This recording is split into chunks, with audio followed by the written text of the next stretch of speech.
പശ്ചിമ ബംഗാളിലെ തെരഞ്ഞെടുപ്പ് പ്രക്രിയ ഏകദേശം പൂർത്തിയായി കഴിഞ്ഞിരിക്കുന്നു. റീപോളിംഗും കഴിഞ്ഞു. ഇനി ഫലത്തിനു വേണ്ടിയുള്ള കാത്തിരിപ്പാണ്. പക്ഷേ എങ്കിലും ചില പ്രശ്നങ്ങൾ പശ്ചിമ ബംഗാളിലുണ്ട്. അതായത് തെരഞ്ഞെടുപ്പിന് തൊട്ടു പിന്നാലെ കൗണ്ടിംഗ് ദിവസം അല്ലെങ്കിൽ വോട്ടെണ്ണൽ ദിവസം കേന്ദ്ര സർക്കാർ ഉദ്യോഗസ്ഥന്മാരെ കൗണ്ടിംഗ് ടേബിളുകളിൽ സൂപ്പർവൈസർമാരായും അസിസ്റ്റൻ്റ് സൂപ്പർവൈസർമാരായും തീരുമാനിക്കാൻ തെരഞ്ഞെടുപ്പ് കമ്മീഷൻ എടുത്ത തീരുമാനമാണ് ഇപ്പോൾ പശ്ചിമ ബംഗാളിൽ വലിയ ചർച്ചയായി മാറിയത്. അല്ലെങ്കിൽ പശ്ചിമ ബംഗാളിൽ നിന്നും മമതാ ബാനർജിയെ നേരിട്ട് സുപ്രീം കോടതിയെ സമീപിക്കുകയും അടിയന്തര സിറ്റിങ്ങിന് വേണ്ടി കാര്യങ്ങൾ മാറ്റുകയും ചെയ്തു. പക്ഷേ സുപ്രീം കോടതി കേന്ദ്ര സർക്കാർ ഉദ്യോഗസ്ഥന്മാരെ നിയമിച്ച രീതിയെ അംഗീകരിക്കുകയായിരുന്നു. സംസ്ഥാന സർക്കാരിൻ്റെയും കേന്ദ്ര സർക്കാരിൻ്റെയും ശമ്പളം പറ്റുന്ന ഉദ്യോഗസ്ഥരെല്ലാം ഒരുപോലെ തന്നെ എന്നായിരുന്നു കോടതിയുടെ നിരീക്ഷണം. അതുകൊണ്ട് തന്നെ കേന്ദ്ര സർക്കാർ ഉദ്യോഗസ്ഥന്മാരെ സൂപ്പർവൈസർമാരായി നിയോഗിച്ചതിൽ തെറ്റില്ല എന്ന തരത്തിലേക്ക് കോടതിയും എത്തിച്ചേർന്നു. അങ്ങനെ പശ്ചിമ ബംഗാൾ തെരഞ്ഞെടുപ്പിൻ്റെ വോട്ടെണ്ണൽ ദിവസം വോട്ടെണ്ണലുമായി ബന്ധപ്പെട്ട കാര്യങ്ങൾ നിയന്ത്രിക്കുന്നതിനും വിലയിരുത്തുന്നതിനും ഒപ്പം നോക്കിക്കാണുന്നതിനുമൊക്കെ കേന്ദ്ര സർക്കാർ ഉദ്യോഗസ്ഥരുടെ സാന്നിധ്യം കൂടി ഉണ്ടാകും എന്നുള്ളത് ഉറപ്പായി കഴിഞ്ഞിരിക്കുന്നു. വലിയ വിജയപ്രതീക്ഷയിലാണ് തൃണമൂൽ കോൺഗ്രസും മമതാ ബാനർജിയും. 294-ൽ 230-ലധികം സീറ്റുകൾ നേടും എന്നുള്ള പ്രതീക്ഷ മമതാ ബാനർജി അല്ലെങ്കിൽ പശ്ചിമ ബംഗാൾ മുഖ്യമന്ത്രി പങ്കുവയ്ക്കുന്നുണ്ട്.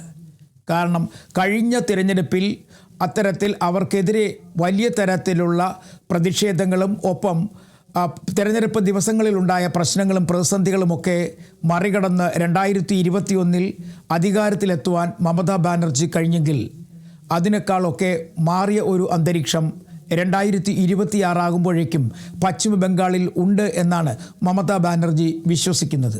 അതുകൊണ്ട് തന്നെ വിജയത്തിനപ്പുറം അല്ലെങ്കിൽ 200 സീറ്റിനപ്പുറത്തേക്ക് മറ്റൊരു കാര്യവും തൽക്കാലം മമതാ ബാനർജി ചിന്തിക്കുന്നില്ല എന്നുള്ളതാണ് ഒരു എടുത്തു പറയേണ്ട കാര്യം. 2 ഘട്ടങ്ങളിലായിട്ടാണ് പശ്ചിമ ബംഗാളിൽ തിരഞ്ഞെടുപ്പ് നടന്നത്. ഒന്നാം ഘട്ടത്തിൽ 152 നിയമസഭാ മണ്ഡലങ്ങളിലും രണ്ടാം ഘട്ടത്തിൽ 142 നിയമസഭാ മണ്ഡലങ്ങളിലുമായിരുന്നു പോളിംഗ്. രണ്ടാം ഘട്ടം പൂർത്തിയായതിനു ശേഷം ചില സ്ഥലങ്ങളിൽ റീപോളിംഗ് ആവശ്യമായി വന്നു. അതും പൂർത്തിയായിട്ടുണ്ട്. എങ്കിലും കേന്ദ്രസേന തെരഞ്ഞെടുപ്പ് കഴിഞ്ഞിട്ടും അതുപോലെ തന്നെ വോട്ടെണ്ണൽ കഴിഞ്ഞാലും പശ്ചിമ ബംഗാളിൽ തന്നെ തുടരാനാണ് ഇപ്പോഴത്തെ തീരുമാനം. അങ്ങ് ചില സംഘർഷങ്ങളുണ്ട്, ചില പ്രശ്നങ്ങളുണ്ട്. BJP പ്രധാനമായും പറയുന്നത് BJPക്ക് വോട്ട് ചെയ്യുവാൻ ആഗ്രഹിക്കുന്ന ആളുകളെ പോളിംഗ് ബൂത്തുകളിൽ പോകുന്നതിന് വേണ്ടി തൃണമൂൽ കോൺഗ്രസിൻ്റെ ആളുകൾ അനുവദിക്കുന്നില്ല എന്നാണ്. അതേസമയം തൃണമൂൽ കോൺഗ്രസിൻ്റെ പ്രവർത്തകരെ ബലം പ്രയോഗിച്ച് സൈന്യം അല്ലെങ്കിൽ അർദ്ധസൈന്യ വിഭാഗങ്ങൾ പോളിംഗ് ബൂത്തുകളിൽ നിന്നും ആട്ടി ഓടിക്കുന്നുവെന്ന് തൃണമൂൽ കോൺഗ്രസും വാദിക്കുന്നു.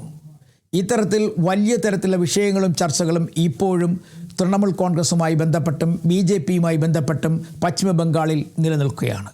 എന്ത് വില കൊടുത്തും പശ്ചിമ ബംഗാൾ പിടിച്ചെടുക്കുക, അതിനപ്പുറം മറ്റൊന്നും BJPയുടെ മുന്നിൽ ഇല്ല. അതുകൊണ്ട് തന്നെ BJP എല്ലാ അർത്ഥത്തിലും പൂർണ്ണ തോതിൽ പശ്ചിമ ബംഗാൾ കേന്ദ്രീകരിച്ച് തന്നെയാണ് ഇപ്പോഴും പ്രവർത്തിക്കുന്നത്. നമ്മൾ കാണാത്ത ചില പ്രവർത്തനങ്ങൾ, അതായത് വലിയ തരത്തിൽ BJP നേതാക്കന്മാരെല്ലാം തന്നെ പശ്ചിമ ബംഗാൾ കേന്ദ്രീകരിച്ച് ഉണ്ടായിരുന്നു. പ്രത്യേകിച്ചും പ്രധാനമന്ത്രിയും അമിത്ഷായുമൊക്കെ. ഇരുവരും അവിടെ എല്ലാ പ്രചരണ യോഗങ്ങളിലും പങ്കെടുക്കുവാൻ ശ്രമിച്ചു, റോഡ് ഷോകൾ സംഘടിപ്പിച്ചു. ലക്ഷ്യം ഒന്ന് മാത്രം, പശ്ചിമ ബംഗാൾ പിടിച്ചെടുക്കുക. 2021-ൽ താളം തെറ്റിയെങ്കിലും 2026-ൽ പശ്ചിമ ബംഗാൾ പിടിച്ചെടുത്തേ അടങ്ങൂ എന്നുള്ള വലിയ വിശ്വാസവും ഒപ്പം തന്നെ പ്രതിജ്ഞയിലുമാണ് BJP നേതാക്കന്മാർ.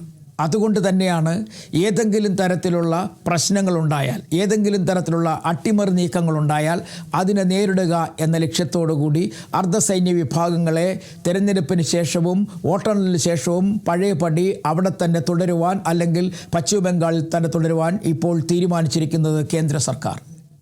മമതാ ബാനർജി ആകട്ടെ ഉറച്ച വിശ്വാസത്തിലാണ്. കാരണം ഈ അവസാനം നടന്ന 142 നിയമസഭാ മണ്ഡലങ്ങളിൽ വലിയ തരത്തിലുള്ള വിജയപ്രതീക്ഷയുണ്ട് മമതാ ബാനർജിക്ക്. ആദ്യത്തെ 152 നിയമസഭാ മണ്ഡലങ്ങളിൽ 110 ഇടങ്ങളിലും വിജയിക്കാൻ കഴിയുമെന്നാണ് മമതാ ബാനർജി പറയുന്നത്. അതേ സംഖ്യ തന്നെ 110 ഇടങ്ങളിൽ വിജയിക്കാൻ കഴിയുമെന്ന് BJPയും വാദിക്കുന്നു. രണ്ടാം ഘട്ടത്തിൽ തിരഞ്ഞെടുപ്പ് നടന്ന 142 മണ്ഡലങ്ങളിലാണ് മമതാ ബാനർജിക്ക് കൂടുതൽ പ്രതീക്ഷകളുള്ളത്. കാരണം അവിടെ TMCക്ക് അല്ലെങ്കിൽ തൃണമൂൽ കോൺഗ്രസിന് കാര്യമായ തരത്തിൽ വോട്ട് രേഖപ്പെടുത്തുന്ന ആളുകൾ ഉണ്ട് എന്നാണ് അവരുടെ പ്രതീക്ഷ. എന്തായാലും രണ്ട് വലിയ ശക്തികൾ തമ്മിലുള്ള പോരാട്ടമാണ് ഇത്തവണ പശ്ചിമ ബംഗാളിൽ നടന്നത് അല്ലെങ്കിൽ നടന്നുകൊണ്ടിരിക്കുന്നത്. ഭരണം തിരിച്ചു പിടിക്കും അല്ലെങ്കിൽ ഭരണം ഉറപ്പാക്കും എന്ന ലക്ഷ്യത്തോടു കൂടി, ഭരണം മറ്റാർക്കും വിട്ടുകൊടുക്കില്ല എന്ന ലക്ഷ്യത്തോടു കൂടി തന്നെയാണ് തൃണമൂൽ കോൺഗ്രസ് നിലനിൽക്കുന്നത്. അതേസമയം BJP ആകട്ടെ ഭരണം പിടിച്ചെടുക്കാനുള്ള എല്ലാ നീക്കങ്ങളും നടത്തിക്കൊണ്ടേയിരിക്കുന്നു. കോൺഗ്രസും CPIM ഒക്കെ ഉണ്ടെങ്കിൽ തന്നെയും അവരൊക്കെ തന്നെ ഇന്ത്യ മുന്നണിയിൽ നിന്ന് മാറി നിന്നുകൊണ്ട് വെവ്വേറെ മത്സരിക്കുന്നൊരു കാഴ്ചയും നമ്മൾ പശ്ചിമ ബംഗാളിൽ കണ്ടു. അതായത് മുന്നണികളിൽ നിന്ന് വ്യത്യസ്തമായി രാഷ്ട്രീയ പാർട്ടികൾ മാറി നിന്നാണ് പശ്ചിമ ബംഗാളിൽ മത്സരിച്ചത്. അതുകൊണ്ട് തന്നെ ഓരോ പാർട്ടിയുടെയും നിർണായക നീക്കങ്ങളും ഓരോ പാർട്ടിക്കും പശ്ചിമ ബംഗാളിൽ എന്തുമാത്രം സ്വീകാര്യത ഉണ്ട് എന്നുള്ള കാര്യവും ഈ തിരഞ്ഞെടുപ്പിലൂടെ മനസ്സിലാക്കുവാൻ കഴിയും.